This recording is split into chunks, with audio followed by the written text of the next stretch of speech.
Muy buenas a todos y a todas. Como ya sabéis, me voy a tener que ausentar en la recta final de este primer trimestre, pero como ya os he comunicado a través de correo electrónico y a través de Classroom, los exámenes que teníamos fijados se celebrarán, ya que el profesor o profesora encargado y de guardia será el que os reparta en ese día y a esa hora los exámenes y los recojan, y me lo harán llegar para poderlos calificar.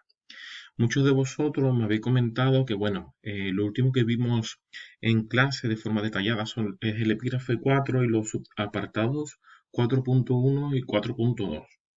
Para que no quede en el tintero y sobre todo para repasar ese último apartado, os he creado este pequeño vídeo que tendréis a vuestra disposición para repasarlo en cualquier momento.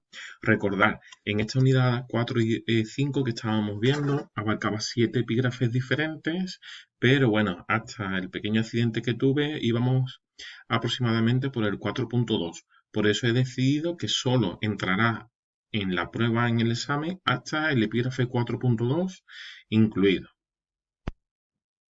Pues bien, como recordaréis, estábamos viendo todo lo relativo a la gestión y a la planificación de la actividad preventiva en la empresa.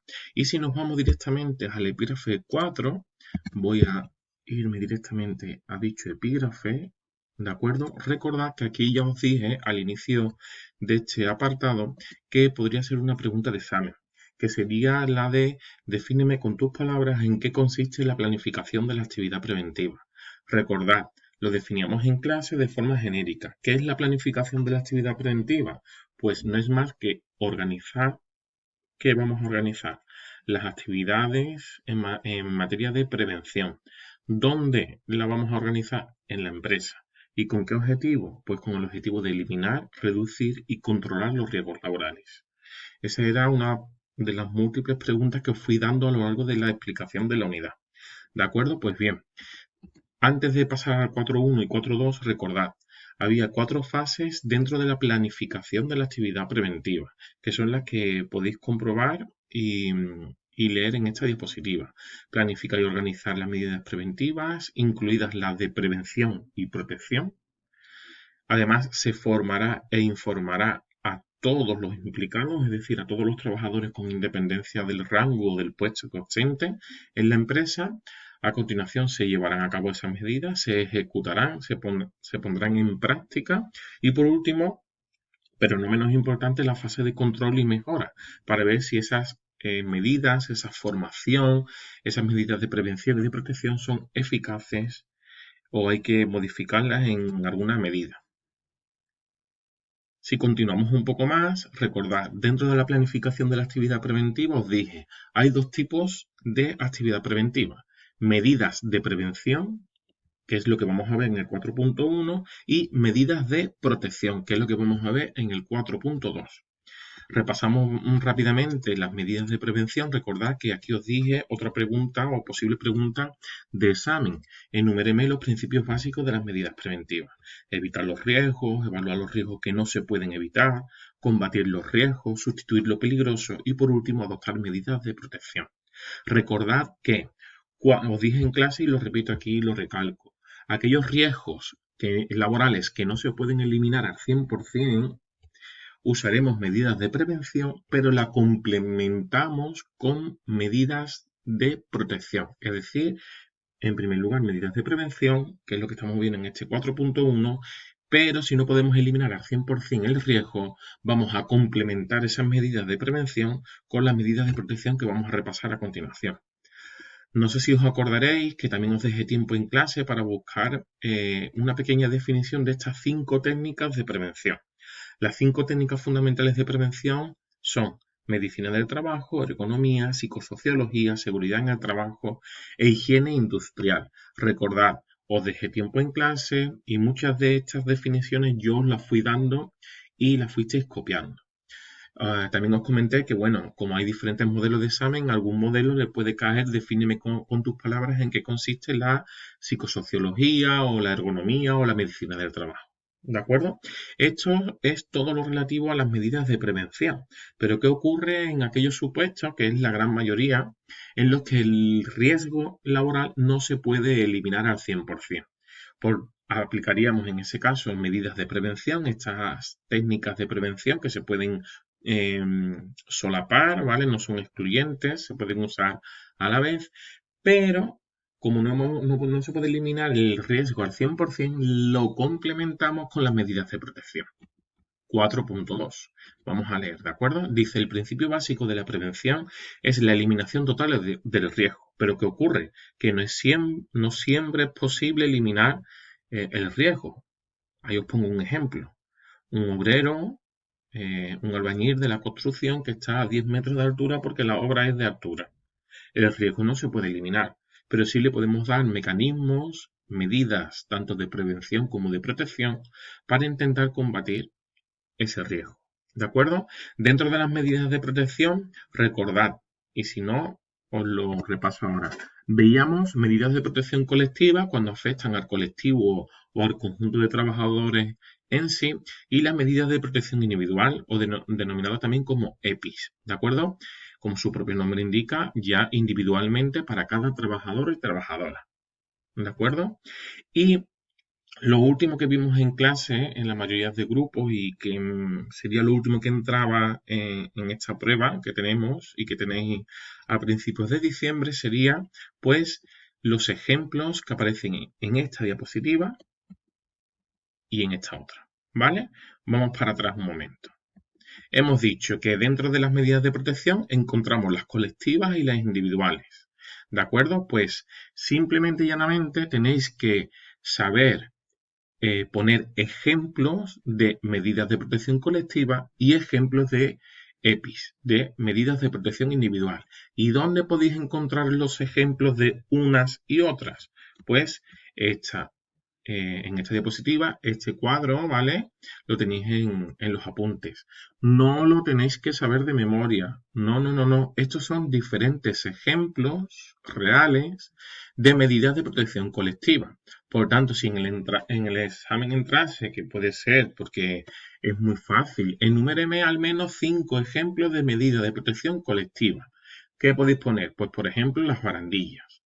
Pues, por ejemplo, si seguimos el mismo ejemplo de la obra de la construcción en altura, las redes de seguridad, ¿vale? Que rodean a toda esa fachada o a todo ese edificio que está en construcción en altura y que, como podéis comprobar, protegen no solamente a un trabajador, sino al conjunto de todos ellos.